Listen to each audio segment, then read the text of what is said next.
heard that you've been having some trouble finding your place in the world. I know how much that hurts, but if you need a friend, then please just say the word. Alright, now speaking of music, of course, music and religion sometimes go hand in hand because we have hymnals that we have to sing. But this is a different type of religion I'm talking about. It was voodoo, right? And voodoo was practiced by Marie Laveau, who lived in this area, not in this particular home. But this marker signifies the home where she lived at one time. Now that home is since gone, and they built something else here, which is another shotgun house. Her time was in the 1800s. She was a hairdresser by trade, and she practiced voodoo as well, another occult here, which other people believed in. It was the 1800s. There was not much that people looked into then. So whatever happened to them, that's what they believed. So she catered to a lot of their superstitions. You got to be very rich as well. What she did was redistribute some of that wealth, and she turned some men into silver men. Like this guy. All right, yeah. Okay. Did you ever see him? A little bit. I just happened to see him right there. All right. So as we continue on, we'll see. Oh, so this is a Creole cottage. Dormers up top. Okay. But the shutters are the eye catcher here. They always have these open, like right at the right time. And a lot of these have been restored. There's a lot of restorations taking place every day. The ironworks were mostly done in Pennsylvania at the time. All right, and they were designed here for the Pennsylvanians to do, and then later by rail bring it back here so that they can be hung up. Now, it takes a lot of detail on the cast iron. So what you have to do is make a cast of it first, and then later melt the iron down, and then shape it, let it cool, and then have it delivered back. Huge undertaking at that time, which at the time it was the steel companies that were making a lot of money at that time. All right. Now, here they had money to pay for that steel. What was driving all this? Well, the production of sugar. Initially, they tried to produce tobacco, but couldn't. So, sugar became the main crop here, and even with that, it was a huge undertaking trying to granulate it. Now, it was always granulated since the beginning of time, but here, what they tried to do was do it in a quicker manner. All right, that was when mass production started to come out. Industry, back in the 1800s. So instead of panning it out for a long time, they came up with a better way of granulating sugar, and that was done by a gentleman named Etienne de Boré, who was Spanish. Prior to that, it would be slaves. They called it the Jamaica train, where they would have to get this huge, heavy pan, heat it up, so that the sugar can kind of separate itself from the sugar canes. So we have the correct weather for sugar, not cotton. Cotton was mostly done in where rocky soil is, like Mississippi. Yeah, our soil is very, very fine, almost like Iraq area, like around a fertile crescent. Yeah. Very, very, very, very soft. Okay, so as we continue on, most people like to know the difference between Cajun and Creole. Based on what I've read,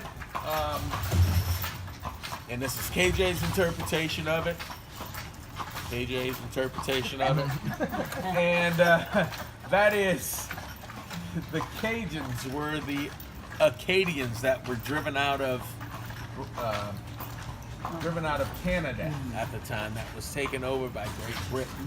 And that was by the French and Indian War that happened in 1763. Now, when they were driven out, a lot of them had come to this area of Louisiana. However, the very, very southern tip of Louisiana and the other regions, not New Orleans. Now, they were called Acadians in the beginning. However, over time, as we started to get more and more Americanized, it was probably, I say probably, folks from Tennessee or Kentucky, just saying, tried to say the word Acadian and made it a two-syllable word, which was Cajun. Probably. I'm just, because there was a lot of dealings with Tennessee and Kentucky at the time. That's the reason why I pick on them a lot. Because Andrew Jackson was from Tennessee also. And we have his name on everything here in almost everything here in New Orleans. Now, we're coming to Lafitte's Blacksmith Shop Bar, which is over to the right. Said to be the oldest bar in the United States. But I'm here to tell you the truth. It's not. It's not even the oldest bar in New Orleans. It didn't become a bar until 1933, but with no electricity. But you know what? The coolest thing about that bar is this elementary school right here. That's about 10 feet away from the bar.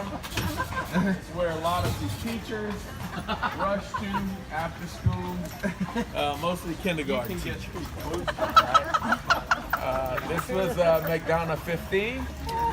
And this school had people such as Lee Harvey Oswald, There you go. Richard Simmons. All right, yeah. Classic. Get the picture. And also it was featured in the Elvis Presley movie King Creole in 1958, right here. His first movie. All right. And we just basically did a zigzag through the French Quarter, and then we're going to go over into the Creole neighborhood here in New Orleans. Okay, mostly cabbage. Okay, and then later on there were the Scots Irish that were here. Here's the thing: they were Presbyterian Irish, not Catholics. Even though they would allow mostly Catholics to come here because this is a Catholic state. In fact, we're the only ones that have parishes in the United States instead of counties and boroughs and other municipalities. We have parishes instead, and then there were the I said Catholic Irish, and then there were the Scots Irish who were Presbyterians. All right, I did. Whoa.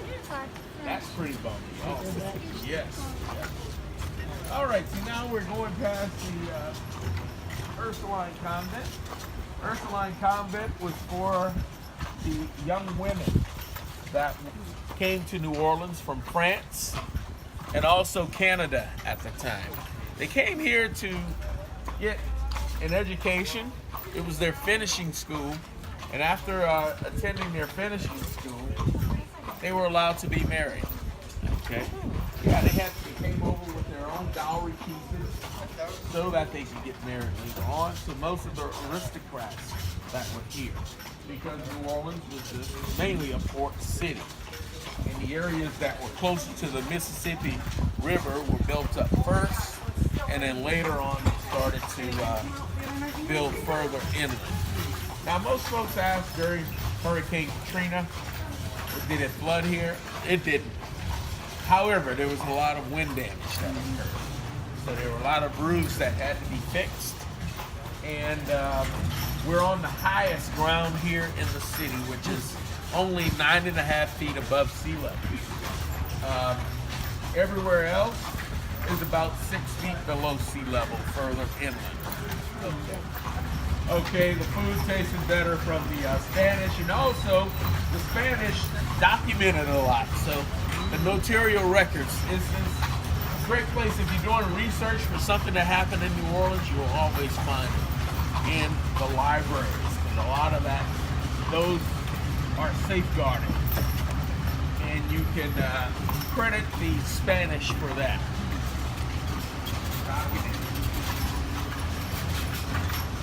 Now, the areas that were mostly slave quarters, this is a good example right here, is the building, outbuilding towards that part of the main house.